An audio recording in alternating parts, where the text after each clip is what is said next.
Et tout de suite, c'est Arlette Chabot. Et c'est l'édito politique. Bonjour Arlette.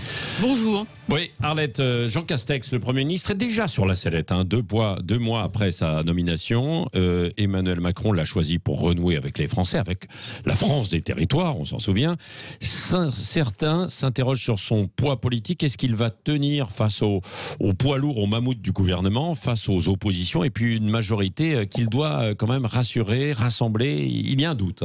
Oui, en politique, vous savez, il y a des petites musiques comme ça qui se diffusent lentement, mais qui finissent par faire des dégâts. Et la ritournelle du moment, effectivement, tourne autour de l'autorité du Premier ministre. Alors, il avait séduit en juillet, Jean Castex, choix surprise d'Emmanuel Macron, modeste, direct, un techno, mais avec un ancrage local, puisqu'il est maire du village de Prades, un sourire large, un accent rocailleux qui arrondit le personnage, d'où le surnom de Pompidou Cassoulet.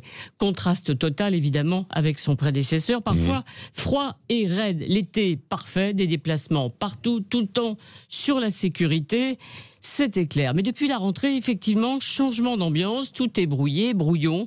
Le calendrier des priorités du gouvernement sanitaire, sécurité, économique est chamboulé en permanence. Un sentiment de désordre. Alors le président de la République a sans doute une part de responsabilité, mais comme toujours, c'est le Premier ministre qui trinque. Alors on doute, oui, c'est vrai. Jean Castex a-t-il une autorité sur les ministres? Bruno Le Maire répète tous les jours, il a un empire à Bercy, que le plan de relance, c'est lui, c'est son plan, et qu'il le mettra en œuvre tout seul. Darmanin, Dupond-Moretti, la polémique a bien perturbé aussi le débat sur la sécurité. Et finalement, la querelle s'est terminée au Conseil des ministres par un rappel à l'ordre du président de la République. Les appels au calme de Jean Castex n'avaient pas été suivis d'effet. Donc, ça va pas bien. Et il y a plus grave, c'est la communication du Premier ministre lui-même. Vendredi, après le Conseil de défense, on attendait des mesures spectaculaires. Ouais. Et puis, déception, pas grand-chose. Du coup, on se demande, ce sont les plus critiques, finalement, s'il imprime le Premier ministre. Quelles phrases les Français ont pu retenir de tous ces discours et de toutes ces interventions?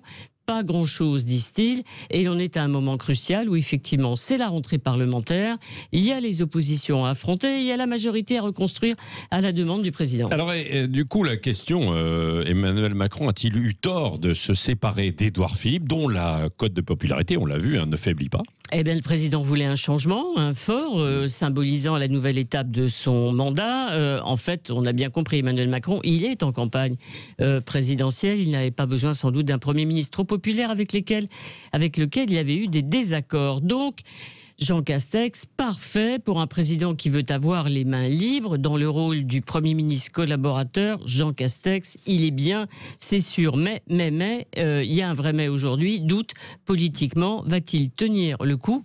Certains, encore une fois, en doute. Merci, et nous parlerons d'ailleurs d'Édouard Philippe qui a un nouveau job. Il est rentré chez Atos, c'est Yves de Kerdrel tout à l'heure à 8h25, et puis dans un instant, Cécile.